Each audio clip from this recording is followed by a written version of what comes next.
60 రోజుల్లో మీతో ఇంగ్లీష్ అద్భుతంగా మాట్లాడిస్తాం. వెంటనే కాల్ చేసి జాయిన్ అవ్వండి.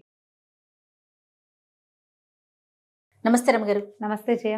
మంచి ఇంట్రెస్టింగ్ స్టోరీ ఒకటి చెప్పండి అండి. సాహస బాలిక కథ చెప్తాం. ఒక అమ్మాయి భలే సాహసి. చెప్పండి. పూర్వమట ఒక పట్టణానికి చివర్లో ఇంచుమించు పల్లెటూరులాగా ఉండే ప్రాంతంలో ఒక పురోహితుడు గారి ఇల్లు ఉండేది.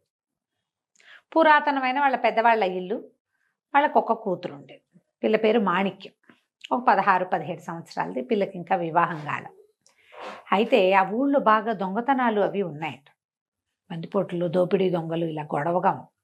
ఈ పురోహితుడు కొంచెం పర్వాలా కాస్త, అంటే మరి బాగా డబ్బులు ఉన్నవాళ్ళు కాదు కానీ పైనుంచి అక్కడి నుంచి గోదానాలు, భూదానాలు, సవర్ణ దానాలు అవి పట్టేవాడే ఆయన. ఒకనాడు సాయంకాలం వాళ్ళు పెళ్ళికి వెళ్ళారు. భార్యాభర్త ఇద్దరు వెళ్ళిపోయి మర్నాడు తెల్లవారి వస్తామన్నారు. అయితే ఏమైంది, పిల్ల ఇబ్బంది వచ్చే రోజులని అమ్మాయిని వదిలిపెట్టి వెళ్ళారు. పిల్ల ఒక్కతే ఇంట్లో. నాకేం భయం, ఏం పర్వాలేదు, మన ఇల్లు ఏమన్నింటిలోకి మనకేం భయమో అది ఇది అంది. పూర్వకాలం ఈ ఇల్లు ఎట్లా ఉండేవి, మన ఇళ్ళకి మళ్ళీ పక్క పక్కన ఇరికిచ్చినట్టు అగ్గిపెట్టెల్లాంటి ఇల్లు కావు కదా. పెద్ద ఖాళీ స్థలం, పెరళ్ళు, వాకిలి, ముందు బావి, వెనకాల అదేమిటో చెట్టు చేమ, ఒక చిన్న పర్ణకుటీరాలు లాంటి ఇల్లు చిన్నవే అయినా చుట్టూతో స్థలాలుండి గ్యాపులు ఉండేవి. మనం అరిచి గీ పెట్టినా పక్కింటి వాళ్ళకి వినపడదు. బాగా వాకిట్లోకి వచ్చి కేకేస్తే ఏమైనా వినిపిస్తుంది. అయితే సరే, ఈ పురోహితుడి ఇల్లు ఇట్లా ఉంది. ఈ దొంగల గుంపు ఒకటి ఊళ్ళో నుంచి బయటికి పక్క ఊళ్ళకి వెళ్తున్న వాళ్ళని అబ్జర్వ్ చేశారు. చేస్తే మన పురోహితుడు భార్య ఊరెళ్ళినట్టు, రాత్రికి రారు, సాయంకాలం 3 గంటలకో ఎప్పుడో బయలుదేరి వెళ్ళారు. ఆ టైంలో వెళ్ళిన వాళ్ళు రాత్రిళ్ళు వెనక్కి తిరిగి వచ్చే మార్గాలు అప్పుడు లేవు కదా. సరే, పురోహితుడి ఇల్లు ఖాళీగా ఉంది, ఇంట్లో పడదామనుకున్నారు. ఒకడిని పంపారు ముందు, పైలట్. అయితే ఏమైంది, ఇంట్లో పడ్డానికి ఇంట్లో దీపం కనపడింది. అంటే ఎవరో ఉన్నారని తెలిసింది. సరే, వీడు ఏం చేశాడు, ఇలా ఫ్రంట్ వాకిట్లో నుంచి కాకుండా అలా వచ్చి దొడ్డి వైపు స్నానాల గది ఉంటే దాని పక్కన దాక్కున్నాడు. పిల్ల ఏం చేసింది, కొంచెం చీకటి పడ్డాక చెమటగా ఉంది, ఒక చెంబు నీళ్ళు పోసుకుందామని స్నానాల గదిలోకి పోయింది. అది దగ్గరికి వెళ్తుంటే నీళ్ల కాగు ఒకటి ఉంది. పాతకాలపు కాగులు ఎంత ఉంది, పెద్దవి గుండిగలు. దాని నిండా నీళ్ళు పోస్తారు, డ్రమ్ములాగా ఉంది. దాని వెనకాల ఎవరో గొంతు కూర్చున్నట్టుగా కనపడింది దానికి. వాడు ఇట్లా కూర్చున్నాడు. ఎవరో ఉన్నారని అది ఏం చేసింది, పిల్ల ఇంకా నీళ్ళు పోసుకోకుండా టక్కిన లోపలికి వెళ్ళి తలుపేసేసుకుంది. మనకు మళ్ళీ బాత్రూమ్లు ఇళ్లలో ఉండవు, బయట ఉంటాయి కదా. సరే, ఇతను ఏం చేశాడు, ఓహో బాగానే ఉందని వాకిలి వైపుకి వెళ్ళాడు. కాసేపు 1 గంట గడిచాక అమ్మాయి అని కేకేశాడు. తండ్రులు ఆ రోజుల్లో ఆడపిల్లల్ని ఇంకేకలు పెట్టేవాళ్ళు, అమ్మాయి అనేవాళ్ళు. అమ్మాయి అనగానే ఆ నాన్న వచ్చావా అంది. అది నాన్న కాదని పిల్లకి తెలుసు. చూస్తోంది ఎప్పుడో మీద పడతాడు వీడు అని. కత్తి కటారు అన్నీ దగ్గర పెట్టుకుంది. అమ్మాయి అనేసరికల్లా తలుపు దీవే అన్నాడు. అనేసరి తలుపు అన్నాడు. నాన్న గొళ్ళెం బిగిసిపోయింది నాన్న, కుడివైపు కిటికీ ఉంది కదా, అందులో నుంచి లోపలికి వచ్చి ఆ గడలాగు నేను లాగినా రావడం లేదు అంది. తలుపుకి కుడివైపున ఒక కిటికీ ఉంది. ఆ కిటికీలోంచి ఇట్లా సగం జ్వరపడి ఆ గడిగి తీయచ్చు. పూర్తిగా రారు మనుషులు, కొంత వస్తారు, తల కూడా పట్టచ్చు అందులో. సరే, ఏమంది, వీడేం చేశాడు, అలాగే బాగుద్ది, పిల్ల బాగా మంచి సిద్ధంగా ఉందని అట్నుంచి వెళ్ళి ఆ కిటికీలో నుంచి తలకాయ చాచి మెడిట సగం చాచి ఇట్లా పక్కకి తిప్పి చేయి పెట్టిపోయాడు. పెట్టంగానే ఆ పిల్ల ఏం చేసింది, పక్కన సిద్ధంగా ఉండి ఒక గొడ్డలు ఏదో పెట్టుకుంది, టాపామని ఒక పెట్టింది. పెట్టడం అంటే మెడ తెగిపోయింది, చేతి మీద కుట్టేసింది. మరి దొంగ వాడు ఒక్కడే రాడు. ఎప్పుడు ఆ రోజుల్లో దొంగలు ఒక్కళ్ళే వచ్చేవాళ్ళు కాదు, గుంపు వచ్చి పడిపోతారు, తన ఎటాకు చంపేస్తారు, ఇల్లు లూటీ అయిపోతుంది. దాని బదులు వీడిని చంపడం బెటర్. అక్కడి నుంచి ఏం చేసింది, 4-5 గోతం సంచులు తీసుకొచ్చి ఆ తల చెయ్యి ఒక గోతంలో వేసింది. అటకని వీడికి తల ఇటు పడిపోయింది, మొండెం అటు పడిపోతుంది కదా. వాకిట్లోకి వెళ్ళి ఆ మొండాన్ని మట్టిలోకి దోసేసి టపా 4 ముక్కలు నరికేసి అన్నిటిని తల ఒక సంచులు వేసి మూట కట్టి లోపల లాగేసింది. బ్రహ్మరాక్షసి అదే కదా. పురోహితుడు కూతురు అంత పని ఎట్లా చేసింది మరి, లేకపోతే వాళ్ళంతా పడిపోతారు. తన పరిస్థితి ఏమవుతుందో. అక్కడి నుంచి ఇంకొక గంట పోయాక ఎవరో ఇట్ట తలుపు కొట్టారు కిటికీ దగ్గర. పని అయిందా అని అడిగారు. ఈ పిల్ల వెంటనే అర్థమైంది దానికి. అదేం చేసింది, ఒక తువ్వాల్ని, భుజం మీద ఉన్న తువ్వాల్ని తమ మూతి కట్టుకుంటే అయిపోయింది అని చెప్పింది. ఆడగొంతో మొగ్గొంతో తెలియలే. అయిపోయింది చేస్తారు కదా. సరే, 1 మూట అందించు అన్నాడు బయటవాడు. అనగానే ఈ తునకాలు తరిగిందిగా, ఒక్క మూట అందించేసింది. వాళ్ళు పట్టుకుపోయారు. వాడు అన్నాడు, ఆ బయట ఉంచిన వాడు, ఇంకా ఇంటికి ఇక్కడ రారా అంటే, నేను వంటలు సవిరి చూస్తాను, మీరు వెళ్ళండి అని. అది తువ్వాలు అడ్డం పెట్టుకుని మామూలుగా ఓపెన్గా మాట్లాడాల అని మాట్లాడుతుంది. గుసగుసగా మాట్లాడేటప్పుడు ఆడగంతో మొగ్గంతో చీకట్లో తెలీదు. పైగా అదొక టెన్స్ వాతావరణం ఒకటి ఉంది కదా అక్కడ. వాళ్ళు కాస్త వెళ్ళిపోయారు, పిల్ల కాస్త లోపల గడియలు పెట్టుకుని ఉండిపోయింది. తెల్లారి 7 గంటల అయ్యేసరికల్లా నాన్న అమ్మ వచ్చేసారు.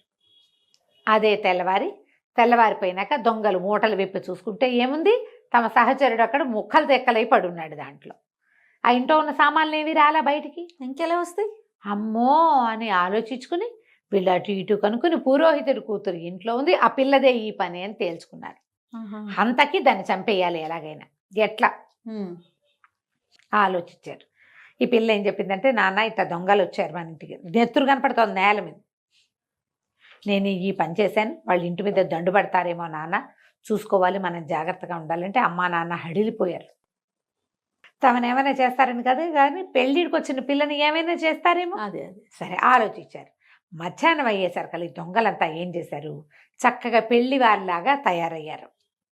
వాళ్ళలో ఆ గుంపులో వాళ్ళు చాలామంది సమూహం ఉన్నారు, పెళ్ళాలు పిల్లలు జల్లలు ఉన్నారు. వాళ్ళకి ఒక పిచ్చి పుల్లయ్య ఒకడున్నాడు, వెర్రివాడు. వాడు కాస్త వాడికి పెళ్లి కొడుకుగా అలంకారం చేసి, ఒరే నీ పెళ్ళిరా అని చెప్పి వాడిని వెంటేసుకొచ్చారు. బ్రాహ్మలు చక్కగా శ్రోత్రియులుగా మంచి మంచి బట్టలు నగలు గుర్రాలు వేసుకుని వచ్చి పురోహితుడి గారి వాకిట్లో దిగారు.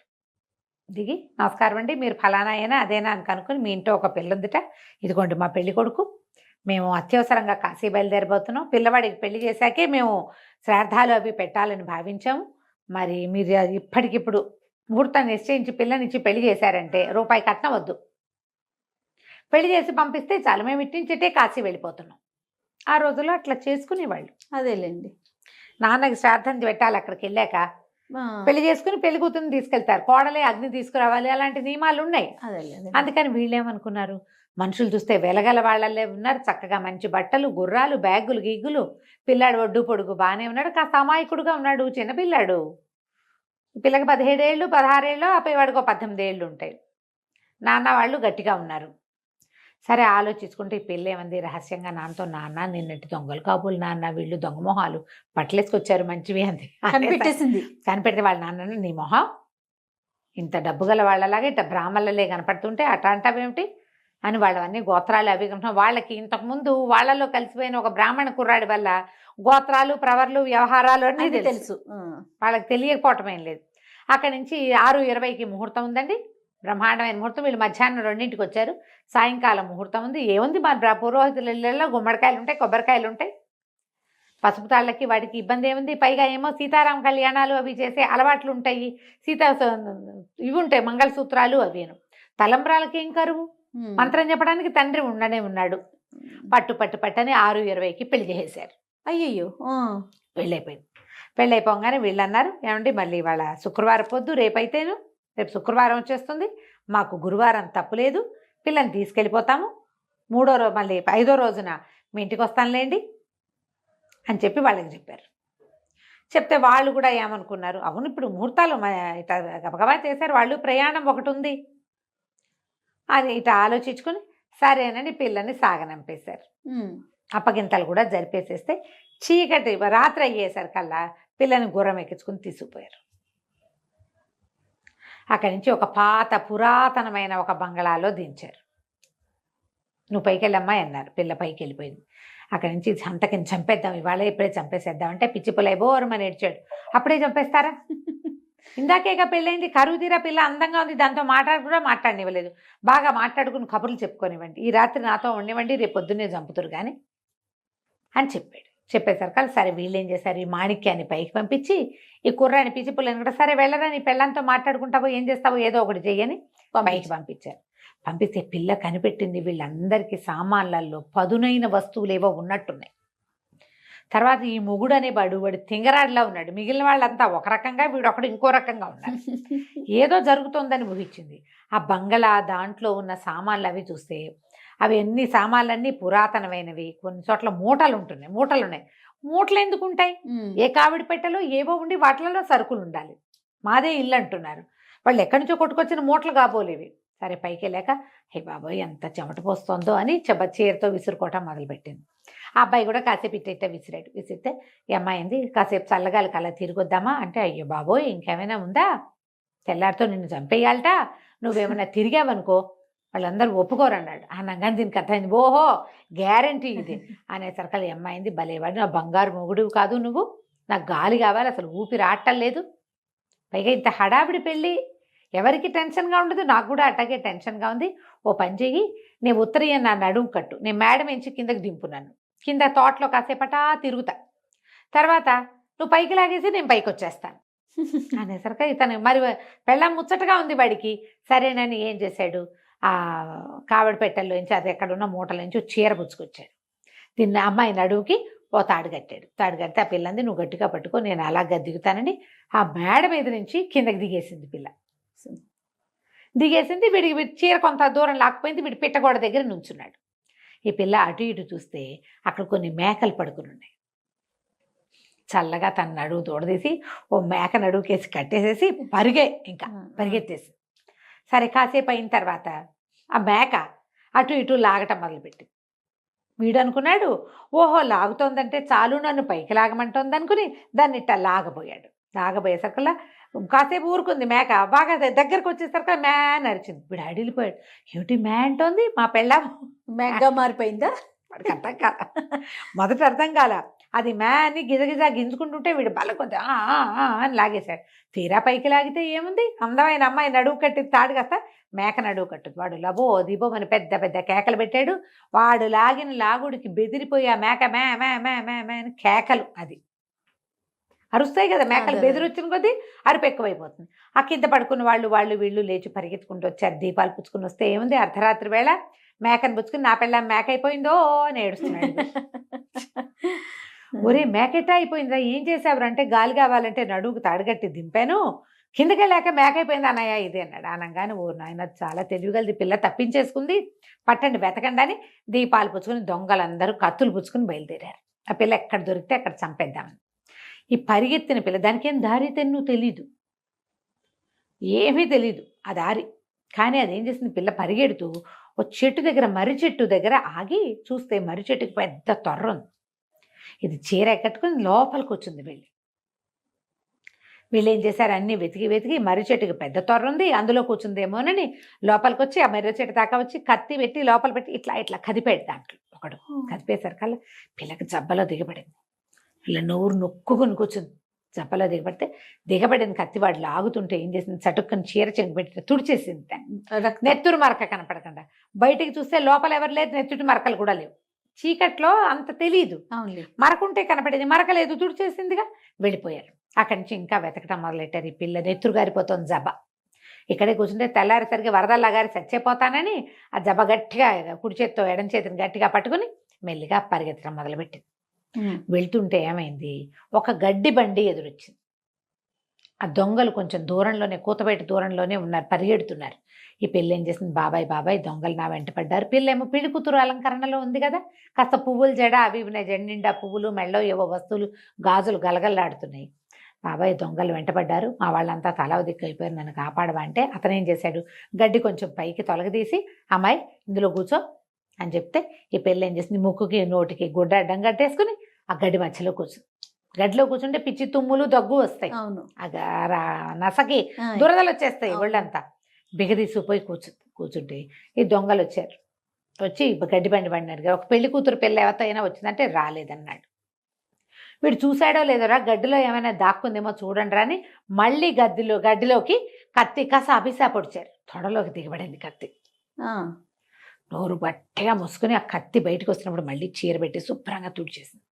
కత్తి చూస్తే దానికి నెత్తుటి మరకలు లేవు, అంటే ఇందులో కూడా లేదు. వాళ్ళు వెతకటం మొదలుపెట్టారు. ఈ గడ్డి బండి ఊరు దగ్గరికి రాగానే పిల్ల అక్కడి నుంచి దిగేసి తెల్లవారుసాముకి వాకిట్లో చేరి తన ఇంటికి.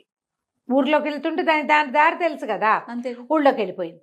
ఇంటికి వెళ్ళి తలుపు కొట్టేసరికి నాన్న నేను కంతిపెట్టి నెత్తుడు ఓడిపోదు, నెత్తి నిండా గడ్డి. పిల్ల ఇట ఉన్న పిల్లని చూసి అడిపోయి, ఏమిటమ్మా ఏం జరిగింది అంటే, నాన్న నిన్ననే చెప్పలేదా వాళ్ళు దొంగలని నన్ను తీసుకుపోయారు, ఆ వెర్రివాడి కేసు కట్టారు, నేను మేడ మీద ఉన్నాను, అక్కడి నుంచి పారిపోయొచ్చా, ఇట్లా 2 చోట్ల అంటే కత్తిపోట్లు వచ్చినాయంటే. సరే ఏం చెప్పింది, వాళ్ళు ఖచ్చితంగా వెతుకుతూ మన ఇంటికి వస్తారు, ఈ లోపల నువ్వు వైద్యుడిని పంపించు మన ఇంటికి, నువ్వు పరిగెత్తుకుంటూ వెళ్ళి సైనికులకి చెప్పిరా దొంగలు మన ఇంటికి వస్తారు, ఎందుకంటే ఈ పగ తీరకుండా వదిలిపెట్టరు వాళ్ళు, తెల్లవారేసరికి రారు, అంతేగా. గ్యారంటీగా వస్తారు అని చెప్పంగానే ఈయన పరుగున వెళ్ళిపోయి పక్కన ఒక మందులు కట్లు కట్టే వైద్యుడు ఉంటే ఆయన కేకేసి మా ఇంటికి వెళ్ళాడు, మా పిల్లకి ఏవో దెబ్బలు తగిలినాయని పరిగెత్తుకుంటూ గ్రామాధికారి దగ్గరికి వెళ్ళాడు. ఆ గ్రామాధికారి దగ్గర ఈ దేశపు రాజుగారి ఈ ఊళ్ళల్లో దొంగతనాలు అవుతున్నాయి కదా, ఒక గుంపుని పెట్టారు. పిల్ల ఏం చెప్పిందంటే సైనికుల దుస్తులతోటి రావద్దని చెప్పు, పెద్ద మనుషుల్లాగా రమ్మను, కత్తులు అవి మన ఇంట్లో దాచిపెడదాం, సైనికులు కనపడితే వాళ్ళు లోపలికి రారు. అయితే సరే ఇతను చెప్పాడు ఇట్లా దొంగలు ఇలా జరిగింది మా ఇంటికి రండి అంటే వాళ్ళు గుంపు ఒక 20 మంది వీళ్ళింటికి వచ్చారు. ఈ దొంగలు మొత్తం అడవంతా వేటాడి వేటాడి వేటాడి చూసి ఇంటికి వెళ్ళి తెల్లవారుజామున తెల్లవారిపోయిన తర్వాత మర్రి చెట్టు మొదట్లో ఆ మర్రి చెట్టు లోపల కొద్దిగా రక్తపు మరకలు చూసి అంటే ఇందులో కూర్చుంది పిల్ల, దెబ్బలు తగిలిన పిల్ల ఎక్కడికి వెళ్తుంది, తండ్రింటికే కాదు వెళ్ళేది. అందుకని పొద్దున్నే ఏం చేశారు, మళ్ళీ శుభ్రంగా స్నానాలు చేసి రాత్రంతా తిరిగారు, నిద్ర లేవు, 2 గంటలు నిద్రపోయారు అందరూ పడి. బాగా పొద్దు మీదకెక్కాక మధ్యాహ్నం అవుతుండగా చక్కటి బట్టలు అవి ధరించి పెళ్లి కొడుకుతో సహా వీళ్ళింటికి వచ్చారు. వీళ్ళింటికి వచ్చారు కల్లా వీళ్ళ వాకిట్లో చక్కగా కంబళ్ళు అవి పరిచుండి పెద్ద మనుషులు బోళ్ళంతమంది వాటి మీద కూర్చొని కబుర్లు చెప్పుకుంటున్నారు. కానీ మనం హడిలిపోయారు, ఏమిటి ఇంతమంది ఉన్నారు, నేను ఎవరు లేరే వీళ్ళింటో అని చెప్పి సరే ఆయన్ని పిలిచారు. ఏమండి పురోహితుడు గారు మీ అమ్మాయి కానీ వచ్చిందా అన్నారు. అమ్మాయి రావటం ఏమిటండి బలివారు, నేను మీరే కదా తీసుకెళ్లారు, అమ్మాయి ఏమి రాలేదండి అన్నాక వాళ్ళు అడిగారు దొంగలు, ఎవరు వీళ్ళంటే మీరు చుట్టాలండి, పిల్ల పెళ్ళి సడన్గా అయిపోయింది, రాత్రి నిన్న సాయంకాలమే కదా, చుట్టుపక్కల వాళ్ళంతా అటు ఇటు చెప్పి మా ఊళ్ళో ఉన్న దూరంగా ఉన్న చుట్టాలంతా పొద్దున్నే వచ్చారు, ఈ పూట విందు అది జరుగుతోంది, మీరు లేని లోటు కనపడుతోంది, మీరంతా వచ్చారు కదా కాళ్ళు చేతులు కడుక్కోండి, మీరు కూడా భోజనాలు చేద్దరు కానీ రండి రండి అని ఒక్కడిని కూడా వదలకుండా అందరినీ మొగుడు పెళ్ళం బతిమలాడి ఇంట్లోకి తీసుకొచ్చి వాకిలి గేటేయించేశారు. లోపలికి వచ్చి వీళ్ళందరూ ఆశీనులు అవ్వగానే ఉన్న చుట్టాలకు చెప్పారు, వీళ్ళేనండి మా పిల్లని ఇచ్చిన పెళ్లివారు అని. వాళ్ళంతా లేచి నిలబడ్డారు, నమస్కారం అండి అని తలా ఒక మూల నుంచి కత్తులు తీసి పట్టేశారు. ఓకే, దొంగలు మొత్తం దొంగల ముఠా మొత్తాన్ని పట్టేసేసారు ఆ పిచ్చివాడితో సహా. అంతకుముందు వాళ్ళు ఎక్కడెక్కడ ఏమేమి దాచిపెట్టారో మొత్తం కనుక్కున్నారు. ఆ ఇంట్లో ఎన్నో మూటలు ఉన్నాయి. ఈ పిల్లకి అత్యంత సాహసికురాలైన అమ్మాయిగా బిరుదిచ్చి 2 అగ్రహారాలు ఇచ్చి ఆ దొంగల సొమ్ములో కొంత వాటా అంతకుముందు ప్రకటించాడు రాజుగారు, ఆ వాటా కూడా ఇచ్చి తర్వాత ఈ దీన్ని పెళ్లిగా తీసుకోవడానికి వీల్లేదు, తూతూ మంత్రం మీ దారిని మీరు వివాహం చేసుకోండి అని చెప్పారు. ఆ పిల్లకి తర్వాత మళ్ళీ వాళ్ళలోనే ఎవరినో చూసి పెళ్లి చేసుకున్నారు. కథ కంచికి మనం ఇంటికి. చాలా బాగుంది. నమస్తే.